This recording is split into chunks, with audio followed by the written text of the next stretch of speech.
राम राम दोस्तों, हम आपके सामने प्रस्तुत हैं एक और नए सेशन को लेके। आपका जो सेशन नंबर 4 है ये, इसमें हम पढ़ेंगे फिर से वही 60 क्वेश्चन 60 दिनों के लिए और 60 ही प्रैक्टिस सेट। 60 ही प्रैक्टिस सेट, ये जो 3600 क्वेश्चनों की जो हमारी सीरीज चली हुई है, इस सीरीज को आगे बढ़ाते हुए हम आपके सामने एक बार फिर से प्रस्तुत हैं और आपका पधारने पर हार्दिक तहे दिल से स्वागत करते हैं। तो बढ़ चलते हैं दोस्तों अपने क्वेश्चन की तरफ। जो हमारा क्वेश्चन नंबर फर्स्ट रहेगा, क्वेश्चन नंबर फर्स्ट में दोस्तों क्या पूछा गया है, देखिए एक बार ध्यान से। क्वेश्चन नंबर में पूछा गया है कि सोने के सबसे प्योर यानी शुद्ध सिक्के किसने चलाए। दोस्तों अगर बात की जाए सोने के सिक्कों के बारे में, सोने के जो सिक्के चलाए गए हैं वो समय समय पर अलग अलग तरीके के चलाए गए हैं। किसी ने बिल्कुल प्योर चलाए हैं। एक प्रश्न आता है सोने के सबसे ज्यादा सिक्के किसने चलाए, यानी सर्वाधिक सोने के सिक्के किसने चलाए। उसका तो आंसर आएगा, अगर सर्वाधिक पूछे दोस्तों सोने के सर्वाधिक सिक्के पूछे कि सोने के सर्वाधिक सिक्के किसके द्वारा चलाए गए, तो दोस्तों वो चलाए गए गुप्त वंश के शासकों के द्वारा। किसके द्वारा? गुप्त वंश के शासकों के द्वारा। और सोने के सिक्कों की शुरुआत किसके द्वारा करवाएगी? शुरुआत करवाएगी दोस्तों, यानी सोने के सिक्कों को लिखना, सोने के सिक्कों को चलाना शुरू किसने किया था? सोने के सिक्कों को चलाना दोस्तों इंडो ग्रीक शासकों ने किया था। इंडो ग्रीक शासकों ने किया था दोस्तों। इंडो ग्रीक यानी हिंद यूनानियों ने, यानी हिंद यूनानियों के द्वारा किया गया था। हिंद यूनानियों के द्वारा किया गया था दोस्तों। हिंद यूनानियों के द्वारा ये शुरू किए गए थे सोने के सिक्के सबसे पहले चलाने। और सबसे ज्यादा किसने चलाए थे? गुप्त शासकों ने। अब लेकिन प्योर प्रश्न पूछा गया कि सबसे प्योर सबसे शुद्ध सोने के सिक्के किसके द्वारा चलाए गए। सबके सब सोने के सिक्के, इसका आंसर हो जाए दोस्तों कुषाणों का संस्थापक कुजुल कडफिसस, जो इली नदी को पार करके मध्य एशिया से होते हुए हुनों के अभ्यास से भारत में आए थे, जिनका प्रतापी शासक राजा कनिष्क हुआ है। राजा कनिष्क के बारे में हमने पढ़ा कि किसकी देन है? कनिष्क की देन है। पिछले सेट में हम कनिष्क के बारे में दोस्तों पढ़ चुके हैं। अगर आपने कनिष्क के बारे में जानना है तो आप अपना पिछला सेट देख सकते हैं। बढ़ चलते हैं दोस्तों नेक्स्ट क्वेश्चन की तरफ। नेक्स्ट क्वेश्चन है दोस्तों हमारा, नेक्स्ट क्वेश्चन में पूछा गया दोस्तों महाराणा प्रताप का संबंध किससे है? मेवाड़, मालवा, मगध और थानेसर।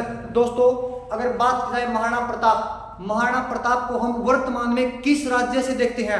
हम देखते हैं राजस्थान राज्य से, राजपूत राज्य से, जो राजपूताना है जहां से। मगध दोस्तों बिहार की राजधानी पाटलिपुत्र इसकी राजधानी होती थी। राजगृह है, गिरिवर्ज है, ये इसकी प्राचीनतम राजधानी थी। तो एक तो ये तो होगा ही नहीं, बिल्कुल बिहार की तरफ चला गया। बिहार में थानेसर ये हरियाणा में, हर्षवर्धन यानी वर्धन वंश उनकी शासकों की राजधानी थी। ये भी नहीं होगा, ये हरियाणा की बात होगी। तो आपका आंसर हो जाए दोस्तों ऑप्शन नंबर ए मेवाड़। क्या हो जाए दोस्तों? मेवाड़। महाराणा प्रताप के घोड़े का नाम क्या था? चेतक। महाराणा घोड़े के हाथ का नाम चेतक और हाथी का नाम दोस्तों क्या था? हाथी का नाम था राम प्रसाद। क्या नाम था दोस्तों? राम प्रसाद महाराणा प्रताप के हाथी का नाम था और चेतक नाम क्या इसका था? घोड़े का।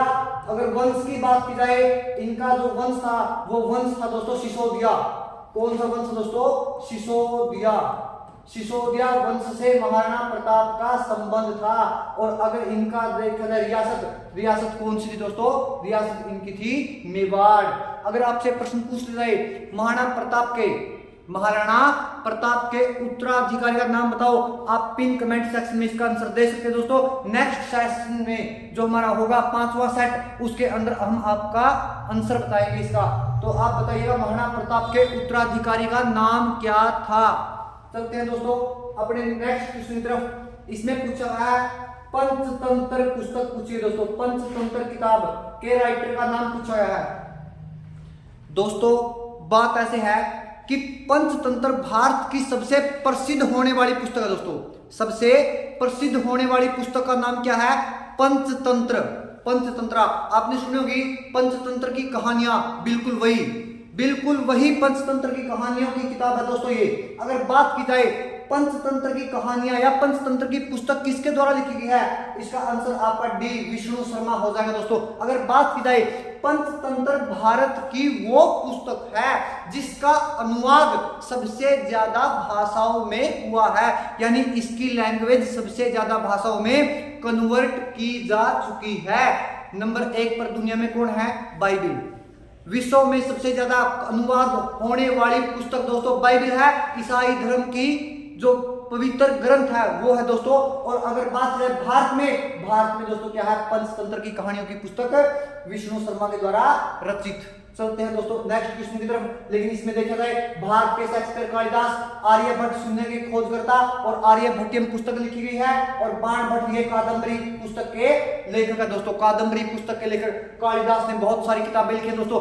मेघदूत, अभिज्ञान संकुतलम, अग्निमालविका निमित्रम और रघुवंशम, ऋतु संहारम, न जाने दोस्तों कितनी किताबों के रचयिता अपने कालिदास है। इसीलिए इनको क्या बोला गया है? भारत का शेक्सपियर। चलते हैं दोस्तों आगे की तरफ। अपना next question, question number 4। Question number 4 की तरफ बढ़ चलते हैं दोस्तों। क्वेश्चन नंबर 4 में पूछा क्या गया है दोस्तों, देखते हैं। फ्रांस की क्रांति के समय, फ्रांस की क्रांति दोस्तों 789 आगे लगा दीजिए 1। फ्रांस की क्रांति, और इसे 16 साल पहले आपको बताया था अमेरिकी क्रांति। तो फ्रांस की क्रांति दोस्तों 1789 के अंदर हुई थी। अगर बात करें उसमें पूछा गया फ्रांस की राजधानी नहीं दोस्तों। यहाँ पे आपका प्रश्न आएगा ये सभी मुद्राएं के क्वेश्चन है, तो यहाँ पे आप मुद्रा लिख लीजिएगा। फ्रांस की मुद्रा पूछी गया, ऑप्शन में सभी की सभी मुद्रा डालेंगे दोस्तों कि फ्रांस की क्रांति के समय फ्रांस की मुद्रा क्या थी। देखिए दोस्तों फ्रांस की मुद्रा पूछी गई है। फ्रांस की मुद्रा उस समय लिवरे थी। क्या नाम, कौन सी मुद्रा थी दोस्तों? लिवरे। फ्रांस की उस समय मुद्रा कौन सी दोस्तों? उस समय फ्रांस की मुद्रा क्रांति के समय में लिवरे थी। राजा लुई 16वां था और क्रांति के बाद फ्रांस का जो शासक धर्ता बना था वो बना था नेपोलियन को 1815 में हरा करके यूरोपियन शक्तियों ने बंदर बांट खेली थी यूरोप में। फ्रांस को बिल्कुल, फ्रांस के प्रभुत्व को तहस नहस छीन भिन्न कर दिया गया दोस्तों। तो बढ़ चलते हैं अपने अगले क्वेश्चन की तरफ। अगला क्वेश्चन दोस्तों हमारा आधुनिक राजनीति के चाणक्य। आधुनिक राजनीति का चाणक्य किसे कहते हैं? इसमें प्रश्न क्या बोले दोस्तों? ऑप्शन है आपका मैकियावेली। बिल्कुल राइट आंसर होगा दोस्तों आपका, यही राइट आंसर है। मैकियावेली को आधुनिक राजनीति का चाणक्य कहा जाता है। इन्होंने एक पुस्तक लिखी है दोस्तों द प्रिंस। कौन सी पुस्तक लिखी है दोस्तों? द प्रिंस नामक पुस्तक के लेखक कौन है? मैकियावेली, जिसे आधुनिक राजनीति का चाणक्य कहा जाता है। और बिस्मार्क दोस्तों, इनका संबंध कहां से था? बिस्मार्क का संबंध था दोस्तों जर्मनी का एकीकरण करने वाले बिस्मार्क, जिसका जन्म सन 1815 के अंदर हुआ था दोस्तों। सन 1815 के अंदर इनका जन्म हुआ था दोस्तों। अगर आगे चले दोस्तों, महात्मा गांधी बिल्कुल नहीं जी, दांते को बोला था पुनर्जागरण काल के जनक। विश्व में पुनर्जागरण काल के जनक पूछा था दोस्तों। पुनर्जागरण काल के जनक किसे कहा गया है? अगर ये पूछा जाए पुनर्जागरण काल के जनक विश्व में, दांते हो जाएगा।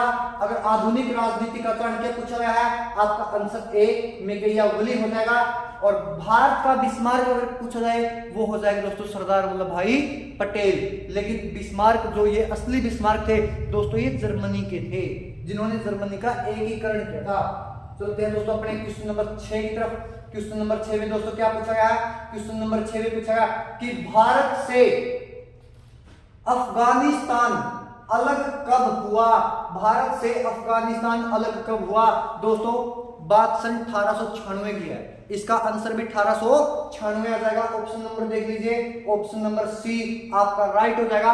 उस समय भारत और अफगानिस्तान के बीच में सर डूरंड के द्वारा डूरंड रेखा खींची गई थी दोस्तों, डूरंड लाइन, जिसे क्या बोलते हैं? Durand line. और इसके द्वारा अफगानिस्तान को भारत से अलग करने का प्रयास किया गया था। अगर बात की जाए दोस्तों, फिर कहिए पाकिस्तान। दोस्तों पाकिस्तान तो आजादी के समय सन 1947 में लगा था। माउंटबेटन योजना के तहत, वो एक अलग विषय अलग से पढ़ेंगे कि 2 नेशन थ्योरी, वो LOC, लाइन ऑफ कंट्रोल।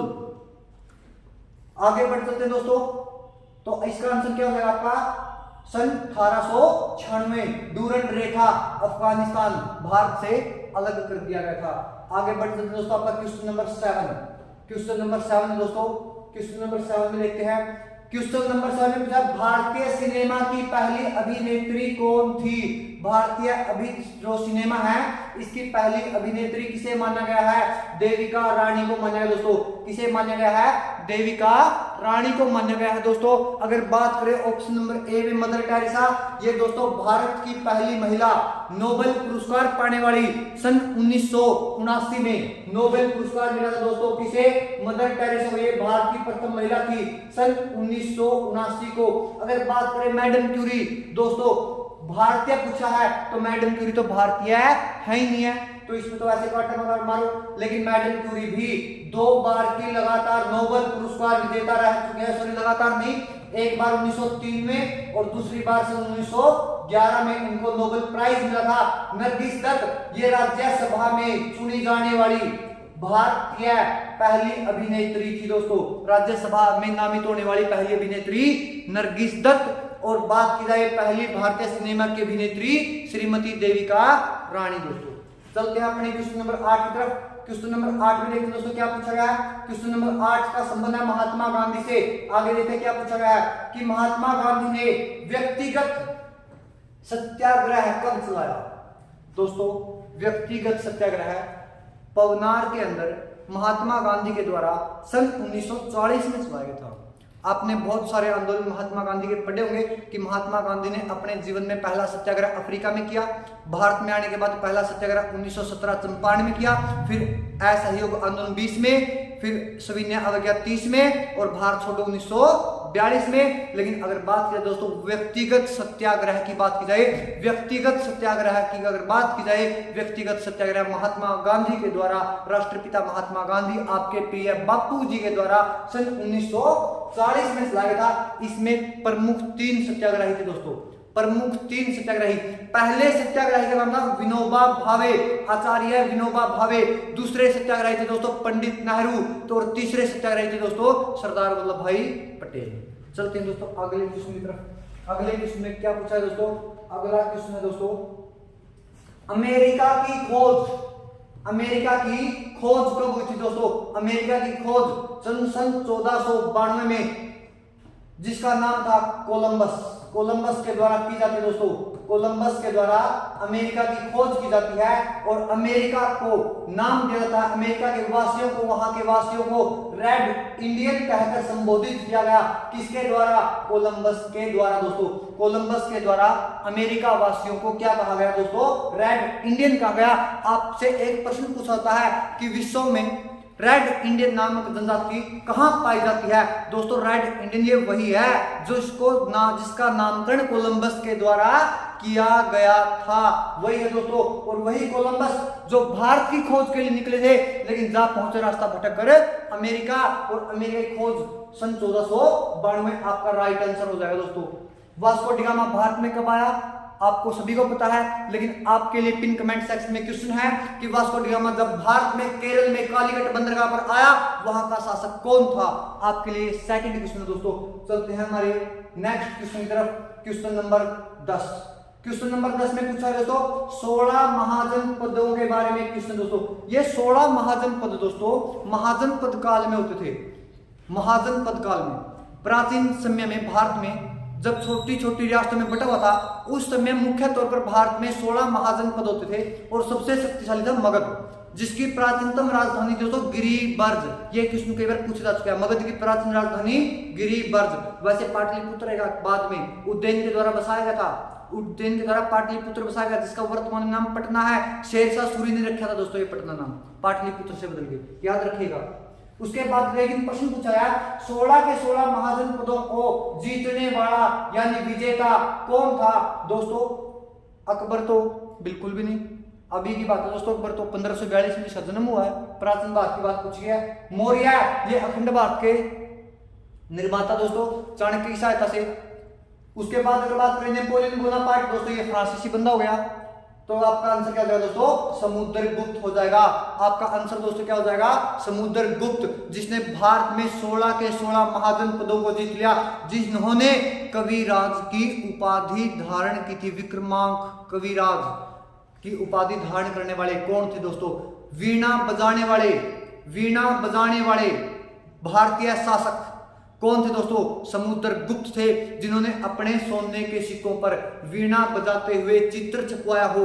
वो शासक कौन थे दोस्तों, वो शासक आपके समुद्रगुप्त थे दोस्तों। तो चलते हैं आगे।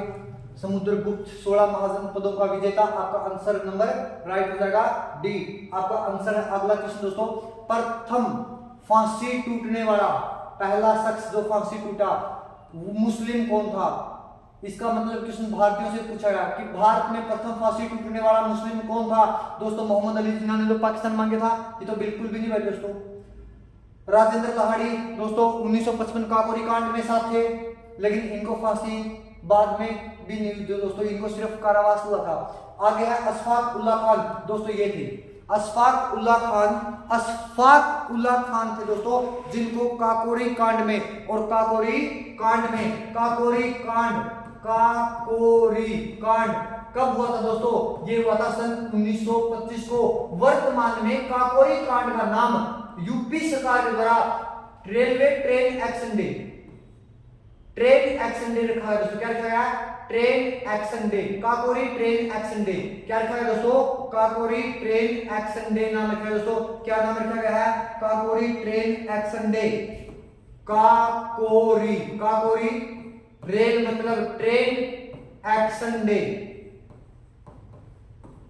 डे उस दिन का नाम रख दिया है दोस्तों, लेकिन काकोरी कांड को अब हटा दिया गया है। ये बात कब की है, सन 1925 की है, जिसमें अशफाक उल्ला खान को दोषी पाया गया और इनको फांसी की सजा हुई थी, और ये फांसी टूटने वाले भारत के प्रथम मुस्लिम व्यक्ति थे दोस्तों। स्वतंत्रता संग्राम में फांसी टूटने वाले प्रथम मुस्लिम अशफाक उल्ला खान। दोष क्या था, काकोरी ट्रेन एक्शन डे में इन्होंने भाग लिया था, ट्रेन लूटने का चेष्टा की थी। क्रांतिकारियों द्वारा धन की कमी होने की वजह से अंग्रेजों का धन आ रहा था, गुप्त सूचना मिली थी, लेकिन दोस्तों वो सूचना गलत निकली, और इसी वजह से जो काकोरी ट्रेन एक्शन डे है इसमें ये दोषी पाए गए और गलती से फंस गए थे बेचारे पे। अगर देखा जाए जो सूचना थी वो सूचना सही नहीं निकली दोस्तों इनकी, और सूचना गलत निकली, और गलत सूचना के कारण बेचारे क्रांतिकारी गलती से पकड़े गए। और हालांकि अगर देखा जाए इतिहास में इनका नाम दोस्तों बिल्कुल भी नहीं लिया जाता। मुझे बड़े खेद के साथ दोस्तों आपसे कहना पड़ रहा है, मुस्लिम समाज आज भी न जाने क्यों डॉक्टर एपीजे अब्दुल कलाम, अशफाक उल्ला खान जैसे वीरों को, देशभक्तों को अपनाने से पता नहीं क्यों कतराता दोस्तों। जो समाज अपने ही वीरों को कतराने से इनकार कर दे, अपने वीरों को मानने से इनकार कर दे दोस्तों, वो समाज कैसा समाज होगा, आप खुद इसके बारे में सोच सकते हैं। तो आगे चलते दोस्तों, हमारा क्वेश्चन नंबर 12 के ऊपर चलते हैं दोस्तों। क्वेश्चन नंबर 12, क्रिप्स मिशन भारत कब आया? सन 1942 में आया था दोस्तों। ये 46 में नहीं तो दोस्तों, 46 में तो कैबिनेट मिशन आया था, 46 में कैबिनेट मिशन आया था दोस्तों, और 27 में साइमन कमीशन आया था। 1927 में साइमन कमीशन और 1942 में कैबिनेट मिशन आया था दोस्तों। और यहाँ पर आरबीआई की स्थापना हुई थी आपकी सन 1935 के अंदर, और 1949 के अंदर राष्ट्रमंडल और आपका संविधान 26 नवंबर को बनके तैयार हो गया था। 26 नवंबर 1949 को आपका संविधान। लेकिन इसका आंसर राइट हो जाएगा, आपका आंसर हो जाएगा इसका सन 1942। सर स्टेफर्ड क्रिप्स की अध्यक्षता में क्रिप्स मिशन भारत आया था सन 1942 को। तो बढ़ चलते दोस्तों अपने क्वेश्चन नंबर 13 की तरफ। इसमें पूछा गया है नोबेल पुरस्कार देने वाला देश कौन सा है? नोबेल पुरस्कार देने वाला देश दोस्तों कौन सा है? स्वीडन है। कौन सा देश है दोस्तों? स्वीडन है। आपका आंसर राइट हो जाएगा ऑप्शन नंबर बी। अगर बात की जाए नोबेल पुरस्कार 6 क्षेत्रों में दिया जाता है, लेकिन 6 क्षेत्रों में से एक शांति का जो क्षेत्र है, उस शांति के क्षेत्र में दोस्तों, इस शांति के क्षेत्र में नोबेल पुरस्कार नॉर्वे देश देता है दोस्तों। कौन सा देश देता है? नॉर्वे देश देता है। वही भारत की मदर टेरेसा को मिला था दोस्तों। कैलाश सत्यार्थी को 2014 में मिला था दोस्तों।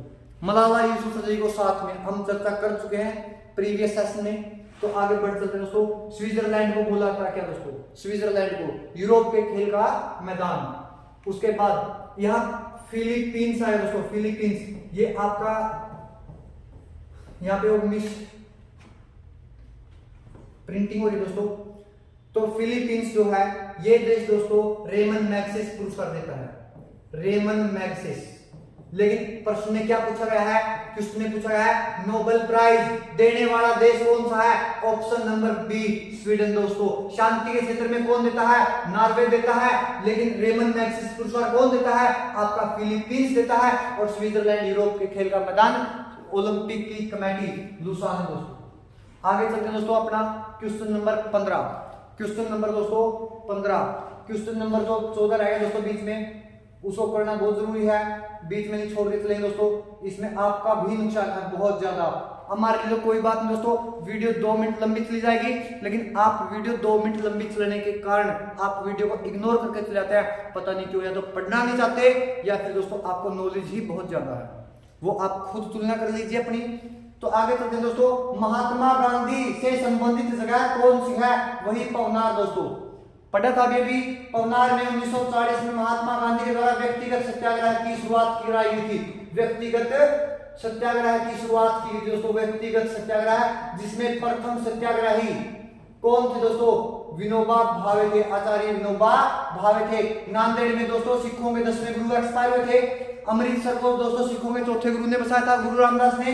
और पावापुरी में दोस्तों किसकी मृत्यु हुई थी? आपको यह बताना है। जैन धर्म से उनका संबंध था। आपको कमेंट सेक्शन में बताना है किस जैन धर्म के किस तीर्थंकर की मृत्यु पावापुरी के अंदर हुई थी दोस्तों, बताइएगा। आपके लिए छोड़ा है दोस्तों ये क्वेश्चन। आगे चलते दोस्तों क्वेश्चन नंबर 15। आरएसएस संगठन दोस्तों, भारत का सबसे बड़ा संगठन आरएसएस की शुरुआत पूछी दोस्तों कब हुई थी? सन 1925 में दोस्तों। सन 1925-26 में आरएसएस की स्थापना हुई थी दोस्तों, क्योंकि ऑप्शन में 26 तो है नहीं, तो यहां से नजदीक देखना पड़ेगा। आरएसएस की स्थापना सन 1925 में की गई थी दोस्तों। और आरएसएस की स्थापना डॉक्टर हेडगेवार के द्वारा की गई थी।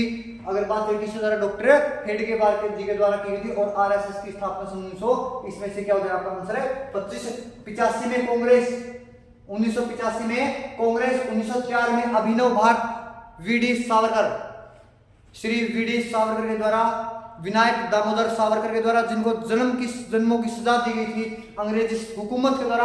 अंडमान सेलुलर जेल में जिनको रखा गया, काला पानी वाली जो जेल बोलते हैं सेलुलर जेल दोस्तों, अंडमान निकोबार में ही स्थित है वो, उसका नाम है सेलुलर जेल। आगे बढ़ते हैं दोस्तों। 1983 इंदिरा गांधी की मृत्यु, 1983 Bharat metro, 1983 NSG commando, 1983 Bhopal gas त्रासदी दोस्तों। न जाने दोस्तों कितने क्वेश्चन बनते 1983 से। जो भोपाल गैस त्रासदी हुई थी दोस्तों, उसमें आपको बताना है कि किस गैस का रिसाव हुआ था। आपके लिए क्वेश्चन नंबर 4 है दोस्तों, ये किस गैस का रिसाव हुआ था 1983 में भोपाल गैस त्रासदी में। आगे बढ़ते थे दोस्तों क्वेश्चन नंबर 16 की तरफ। क्वेश्चन नंबर 16 में क्या पूछा गया है? क्वेश्चन नंबर 16 में बात संसार की गई है, विश्व में सबसे ज्यादा यूरेनियम कहां मिलता है दोस्तों? चिली में मिलता है तांबा। बात शुरू में चिली की है, चिली में दोस्तों मिलता है तांबा। भारत में दोस्तों अभ्रक सबसे ज्यादा मिलता है, और अभ्रक के लिए आंध्र प्रदेश। मैक्सिको में दोस्तों मिलती है चांदी। तो आपका ऑप्शन नंबर कौन सा बच गया? ऑप्शन नंबर डी कजाकिस्तान दोस्तों।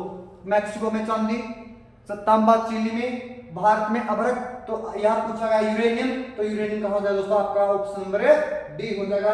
आगे बढ़ चलते हैं क्वेश्चन नंबर 17। सवेज नहर दोस्तों, सवेज नहर, सवेज नहर के बनने से एशिया से यूरोप की, एशिया से यूरोप को या यूरोप से एशिया को, बल्कि यूरोप से एशिया कहना चाहिए इस क्वेश्चन में। यूरोप से एशिया के बीच की दूरी कितनी कम हुई दोस्तों?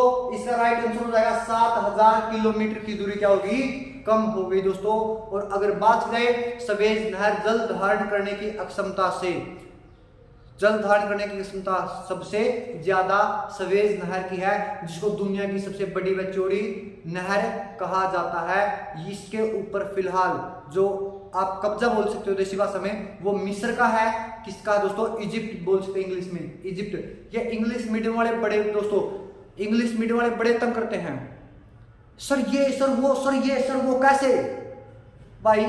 हरियाणवी में समझ लो पहले, जीके तो ऐसे समझ में आओगी, जीके ये वो, yes no, how why they, इसमें समझ में नहीं आएगी। तो अब आगे बढ़ते हैं दोस्तों। सवेज नहर जो है, सवेज नहर यूसेफ के बनने से यूरोप से एशिया के बीच की दूरी 7000 किलोमीटर कम हो चुकी है दोस्तों। सवेज नहर की लंबाई 168 किलोमीटर है। मिस्र के ऊपर इसका क्या है दोस्तों? कब्जा है। अगर बात करें सवेज नहर दोस्तों लाल सागर को भूमध्य सागर से जोड़ती है दोस्तों, लाल सागर को भूमध्य सागर से जोड़ती है। आपकी कौन सी नहर है? वो आपकी नहर का नाम क्या दोस्तों? सवेज नहर है। लाल सागर व भूमध्य सागर को जोड़ती है दोस्तों। बढ़ चलते हैं हमारे क्वेश्चन नंबर 18 में।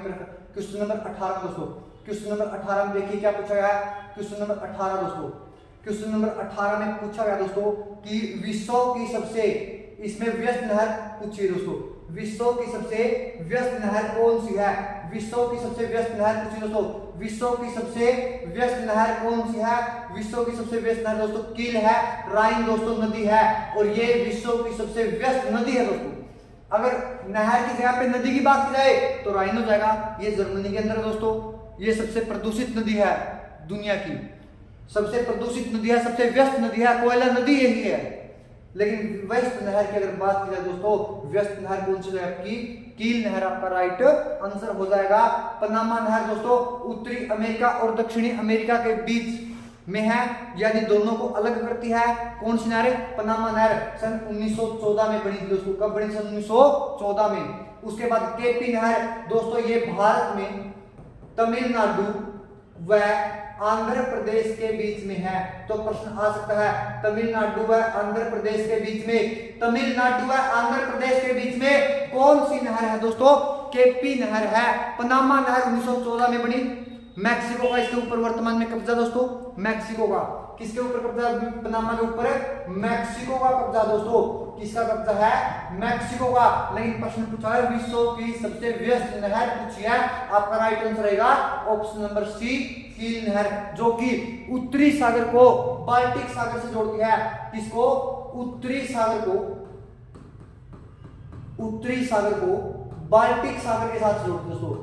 उत्तरी सागर को बाल्टिक सागर के साथ जोड़ती है। आपकी सबसे व्यस्त नहर दुनिया की कौन सी दोस्तों? कील नहर। राइन सबसे व्यस्त नदी है। पनामा 1914 में निर्माण हुआ है और ये अटलांटिक व प्रशांत महासागर को जोड़ती है। केपी नहर तमिलनाडु और आंध्र प्रदेश के बीच में है। तो आप चारों ऑप्शनों के बारे में भी अगर जान ले, बहुत इंपॉर्टेंट है दोस्तों ये ऑप्शन भी। यहां से एक क्वेश्चन पढ़ने से कुछ नहीं होने वाला दोस्तों। कम से कम एक चीज के बारे में आप 3 से 4 जानोगे, ऑप्शनों के बारे में अलग से जानोगे, पहचानोगे, तभी दोस्तों कुछ बनेगा। अदरवाइज एक एक प्रश्न करके आप जीके को कभी नहीं कर सकते हो, चाहे कितना जोर लगा लीजिए, कितना इसमें बर्बाद कर लीजिए।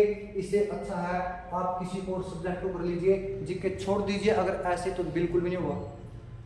भारत का नियाग्रा, भारत का नियाग्रा किसे कहा जाता है? अगर बात करें दोस्तों नियाग्रा है क्या? पहले तो मेरे देखना चाहिए नियाग्रा है क्या। नियाग्रा दोस्तों एक जलप्रपात है। नियाग्रा क्या दोस्तों? जलप्रपात है जो उत्तरी अमेरिका में स्थित है। अगर अब बात कर ली जाए कि भारत का नियाग्रा, किस जलप्रपात को भारत में नियाग्रा की उपाधि दी गई है दोस्तों, उसका नाम है चित्रकूट जलप्रपात। यह इंद्रावती नदी पर है दोस्तों। किस नदी पर है दोस्तों? इंद्रावती नदी पर स्थित है।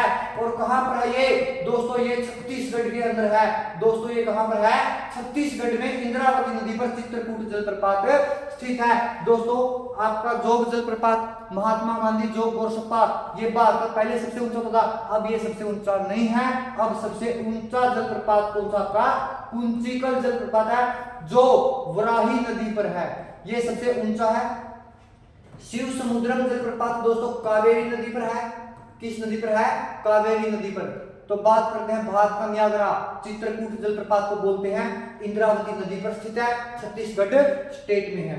चलते हैं दोस्तों अपने क्वेश्चन नंबर 20 की तरफ। क्वेश्चन नंबर 20 में देखते हैं क्या पूछा है। दोस्तों क्वेश्चन नंबर 20 में अगर बात करें, क्वेश्चन नंबर 20 की अगर बात करें दोस्तों, क्वेश्चन नंबर 20 का संबंध है ग्रीनलैंड द्वीप। दोस्तों ग्रीनलैंड द्वीप, दोस्तों बात करते हैं ग्रीनलैंड द्वीप की। ग्रीनलैंड द्वीप विश्व का सबसे बड़ा द्वीप है। पहले आपको पता होना चाहिए, दिमाग में सुनते ही पता होना चाहिए विश्व का सबसे बड़ा द्वीप कौन सा है, ग्रीनलैंड। पहली बात, द्वीप क्या होता है, जिसके चारों तरफ पानी होता है। अगर नदी का पानी है तो नदी द्वीप है, और समुद्र में तो ऐसे द्वीप होती हैं 1 2 4 5 दोस्तों, और उस द्वीप के चारों तरफ तो समुद्र का पानी होता है, तो उसे तो सिंपल द्वीप बोल देते हैं। अगर चारों तरफ नदी का पानी है तो नदी द्वीप बोल देंगे। अगर तीन तरफ पानी है तो प्रायद्वीप हो जाएगा। जैसे एग्जांपल भारतीय अरब प्रायद्वीप है, जो कि दुनिया का सबसे बड़ा प्रायद्वीप है। लेकिन यहाँ पर बात की है द्वीप की, वो भी किसकी, ग्रीनलैंड की, जो कि दुनिया का सबसे बड़ा द्वीप है। और प्रश्न पूछा है किस महासागर में है दोस्तों, अटलांटिक महासागर में रहेगा।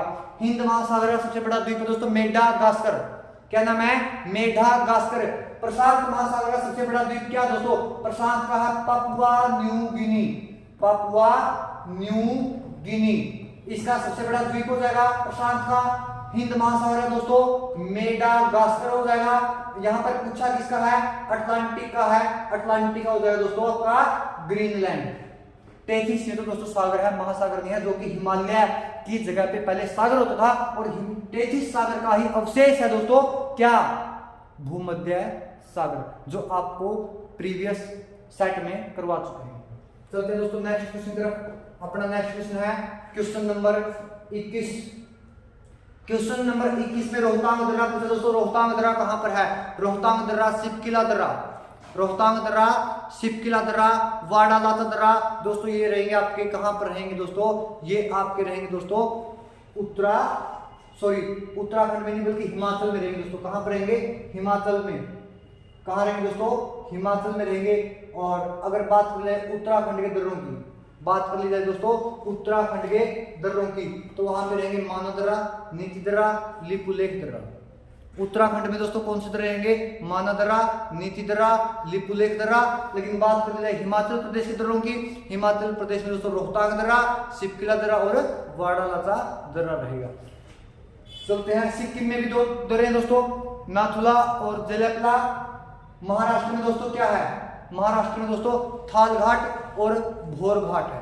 केरल में सेनकोटा और पाल घाट। आगे बढ़ते हैं दोस्तों अपने क्वेश्चन नंबर 22 की तरफ। क्वेश्चन नंबर 22 में क्या पूछा है दोस्तों, क्वेश्चन नंबर 22 में एक झील से संबंधित क्वेश्चन आया है। आपके सामने एक झील से संबंधित क्वेश्चन आया है, और इस क्वेश्चन में दोस्तों पूछा गया है कि रुडोल्फ झील जो है, रुडोल्फ झील पूछिए दोस्तों किस देश के अंदर है, रुडोल्फ झील कहां पर है दोस्तों। रुडोल्फ झील का संबंध है केन्या से। मैं कहूं आपसे मिशिगन झील कहां पर है, अमेरिका में। मैं कहूं आपसे सुपीरियर झील कहां पर है, सुपीरियर झील दोस्तों कहां पर है, अमेरिका और कनाडा के बॉर्डर पर है दोस्तों। कौन सी झील, सुपीरियर झील, जो दुनिया की सबसे मीठे पानी वाली है। दुनिया की सबसे मीठे पानी वाली झील दोस्तों कौन सी है, सुपीरियर है। कौन सी झील है दोस्तों, सुपीरियर झील दुनिया की सबसे मीठे पानी वाली झील कनाडा और अमेरिका के बॉर्डर के ऊपर है दोस्तों। वो अकेली नहीं है, वो वहां पर स्थित बॉर्डर पर स्थित अकेली झील नहीं है दोस्तों। वहां पे ह्यूरोन भी है, ओंटेरियो भी है, इरी भी है, और ये चारों की चारों झील अमेरिका और कनाडा के बॉर्डर के ऊपर है। इसका ना तो आप अकेला अमेरिका लगा सकते, ना आप इसका आंसर अकेला कनाडा लगा सकते। इसका आंसर रहेगा अमेरिका व कनाडा का बॉर्डर। किस किस का, इसके एक ट्रिक है दोस्तों, आप ट्रिक नोट रखिएगा, सुपर हु अंटी री, सुपर हु अंटी री। सुपर से सुपीरियर, सुपर का सुपीरियर, हु से ह्यूरोन, अंटी से ओंटेरियो, सुपर हूं अंटी री, री का इरी, री का बना लीजिए इरी, तो सुपर हूं अंटी री। तो इससे बढ़ जाएगी आपकी झीलों की ट्रिक कौन कौन सी, जो अमेरिका और कनाडा के बॉर्डर पर है। उसके बाद जो मिशिगन झील बच गई अमेरिका, और बाकी कनाडा वाली चेक दियो भाई। आगे आ जाओ, रुडोल्फ झील का आंसर यहाँ पर कहां रहेगा, केन्या। जैसे अथावास्का है, रेंडियर है, इस प्रकार की झीलें कनाडा के अंदर है दोस्तों। आगे चलते दोस्तों क्वेश्चन नंबर 23। क्वेश्चन नंबर 23 में पूछा दोस्तों यूरोप के बारूद का पीपा, बाल्कन क्षेत्र को कहते हैं दोस्तों। यूरोप के बागुला पीपा क्या कहता है आपका? बाल्कन। यूरोप के श्वेत नगरी के नाम से क्या प्रसिद्ध है? श्वेत नगरी के नाम से, श्वेत नगरी के नाम से, श्वेत मतलब सफेद दोस्तों, श्वेत नगरी के नाम से क्या प्रसिद्ध है दोस्तों? बेलग्रेड। और बाल्कन क्षेत्र रहेगा आपका इसका राइट आंसर यूरोप के बागुला पीपा। भूमध्य सागर का प्रवेश द्वार, भूमध्य सागर का प्रवेश द्वार जिब्राल्टर। जिब्राल्टर देश दुनिया का सबसे छोटी सीमा वाला, सबसे छोटी तटीय रेखा वाला देश कौन सा दोस्तों? जिब्राल्टर है। क्या दोस्तों? जिब्राल्टर है। तो बाल्कन क्षेत्र रहेगा आपका राइट आंसर यूरोप के बागुला पीपा। आगे आपको 2 मिनट पहले था यूरोप के खेल का मैदान स्विट्जरलैंड रहेगा दोस्तों। ओलंपिक कमेटी का मुख्यालय लुसाने वहीं पर है। आगे चलते हैं आपका क्वेश्चन नंबर 24 की तरफ बढ़ चलते हैं दोस्तों। क्वेश्चन नंबर 24, क्वेश्चन नंबर 24 में देखते हैं क्या पूछा गया। अजमेर शहर, राजस्थान के एक शहर की बात की है, राजस्थान के एक शहर की बात की और पूछा गया है किस नदी पर है? किस नदी पर है? अजमेर शहर किस नदी पर है?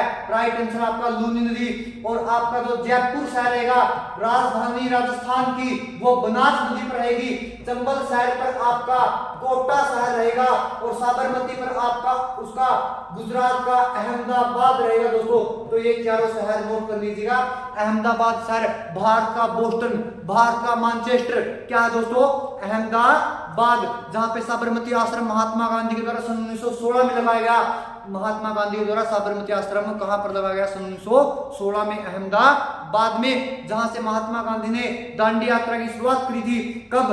12 मार्च सन 1930 को दांडी यात्रा।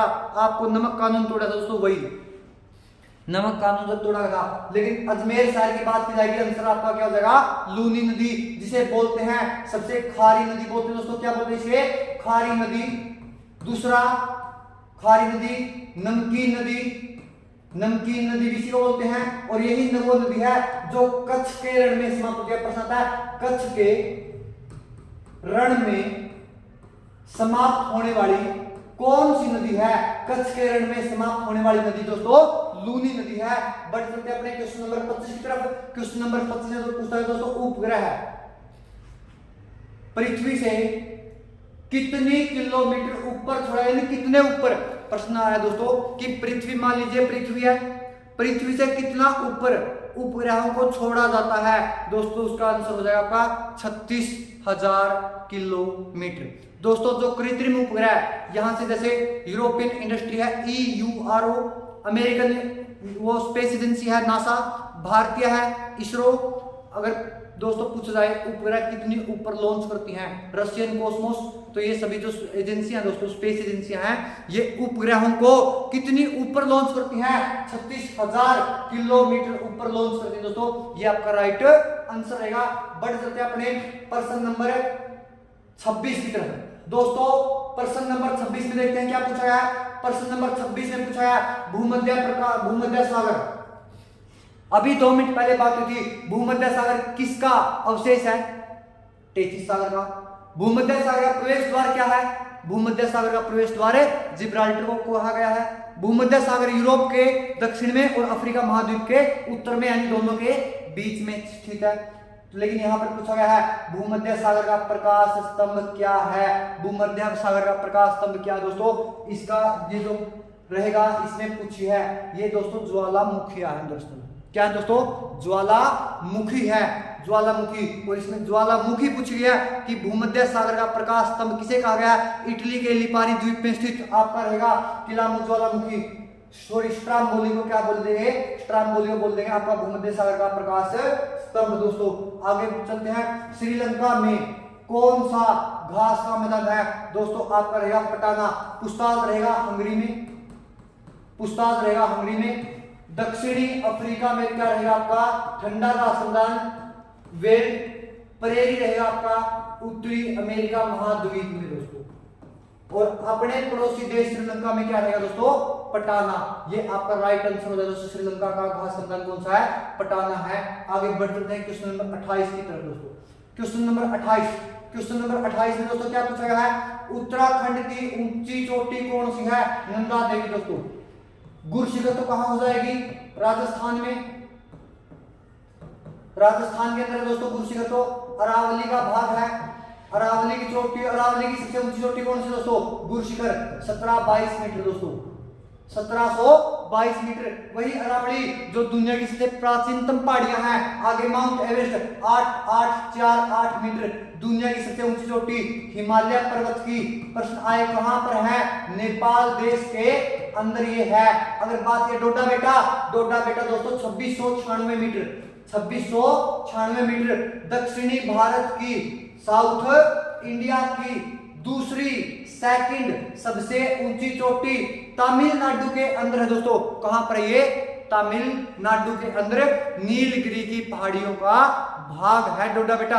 आपको प्रीवियस सेट में बताया था, जब भी नीलगिरी का नाम आए आपको याद रखना है डोडा, टोडा, पाया। यहां से आपके 3 आंसर हो गए, 3 क्वेश्चन क्लियर हो गए। डोडा से डोडा बेटा नीलगिरी की पहाड़ियों की ऊंची चोटी डोडा। आगे टोडा, टोडा नामक वहां पे जनजाति। पाया, पाया से पायकारा जलप्रपात नीलगिरी पहाड़ियों में तमिलनाडु में रहेगा। तो इसकी ऊंचाई की अगर बात करें 2696 मीटर है दोस्तों, सेकंड ऊंची चोटी है। और माउंट एवरेस्ट 8848 मीटर, नेपाल देश में हिमालय पर्वत की सबसे ऊंची चोटी है। और गुरु शिखर राजस्थान के अंदर अरावली का भाग है 1722 मीटर। और आपका उत्तराखंड की सबसे ऊंची चोटी, इसका आंसर राइट आंसर रहेगा नंदा देवी। अगला क्वेश्चन दोस्तों, क्वेश्चन नंबर 29वां, मिशन इंद्रधनुष का संबंध किससे है दोस्तों? मिशन इंद्रधनुष का संबंध दोस्तों टीकाकरण से है। यहाँ पे ऑप्शन में नहीं दोस्तों,